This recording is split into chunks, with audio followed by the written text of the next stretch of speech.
Anyway, we have a new segment that we would like to put out. It's Today in Memes. And I think if you've been watching us on Twitch for a while, you will probably recognize that we at act.tv are huge fans of the meme. And so I have a couple of them, both that act.tv did and that were super successful from other people over the last couple of days. Here's something interesting. Did we know this? Did we know that Donald Trump is still fighting the release of his DNA in a rape case? This is basically evidence that would exonerate him if he was innocent, which I'm guessing he's not. I mean, how do you even... we'd like to make that news, which is what I'm doing right here. Important. All right. What else do we have? Here's something kind of funny. I like this one. Good old Jerry. No, Tom.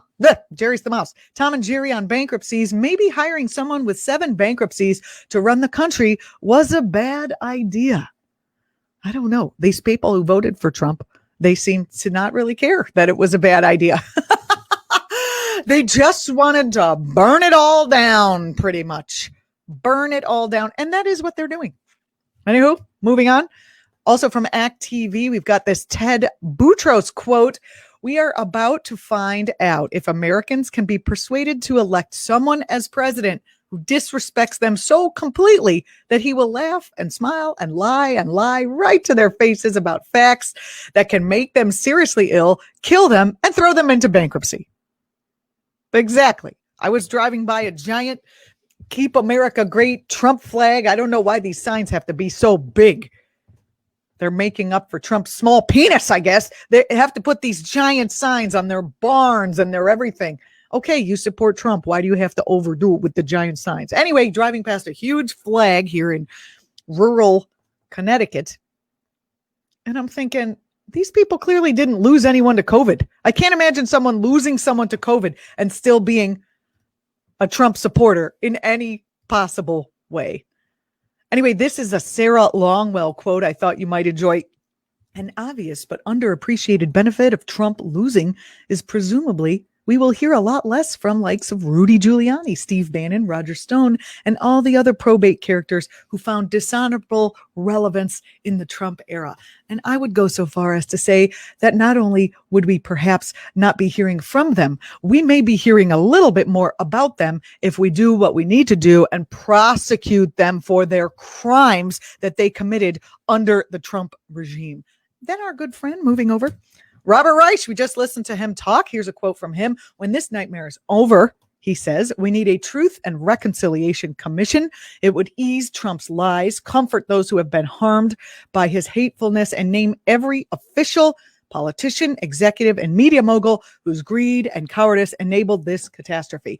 It sounds like powerful words from Robert Reich. And yes, a Truth and Reconciliation Commission would be great. But I would like to add that I believe we need a truth, hold these people accountable, and then reconciliation for the people who were harmed. These people need to be held accountable. That's the kind of talk that gets you in trouble.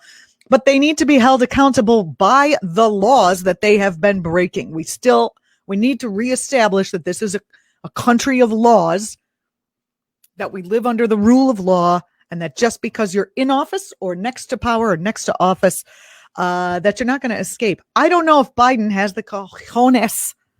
We're still kind of talking about this one. I don't know if he has the cojones to do it. I don't know if there's going to be the political will to do it. People are tired. They just want to move on. They have problems to deal with. The whole economy is crashing around us. But I think it's important to reestablish the rule of law. And I think Trump knows that. And that is why he is going so insane right now. Because if he doesn't win, he is in trouble. And that is what scares me. We're off on a slight tangent here, but that is definitely what scares me right now about what might happen between a November 3rd or 5th or 7th loss by Trump in January 21. Hold on to your hats, people. We got a Me the People meme. This, I think, was pretty good.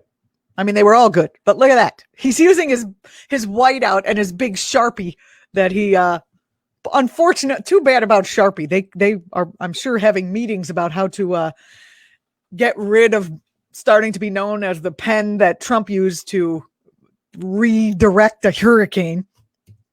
And right here in our final one, because in America, racists, homophobes, xenophobes, and misogynists get a voice too. A little dig at Fox News. You're watching ACT.TV. I'm Julianna Forlano. That's the end of our programming today. I guess our guest, Jamia Wilson, was unable to access StreamYard, which is what we use to produce this program. So it's just us today, and that's what we have for you. I will see you tomorrow when we have two guests for you. Guess who it is? Steve Horn who reports on the environment from the Real News Network is coming on. We love having Steve. It's Steve, right? Alana, I'm just like yelling out to Alana. It's Steve. Is it not Steve? Yes, there it is. Steve Horn, climate reporter. Sometimes on Thursdays, we'll have Alexander Kaufman from the HuffPost, who we haven't had in a while, who's a climate reporter. Also tomorrow, this is not to be missed. Sarah Nelson, the president of the Association of Flight Attendants, is coming on.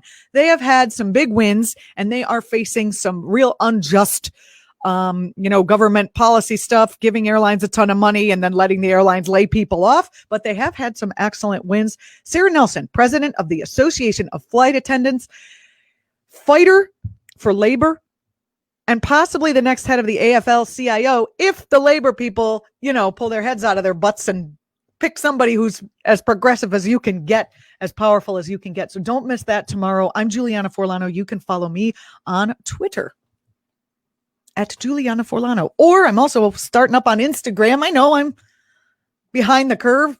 I'm definitely not on TikTok. That's too much for me. Anyway, thanks for watching. We'll see you tomorrow.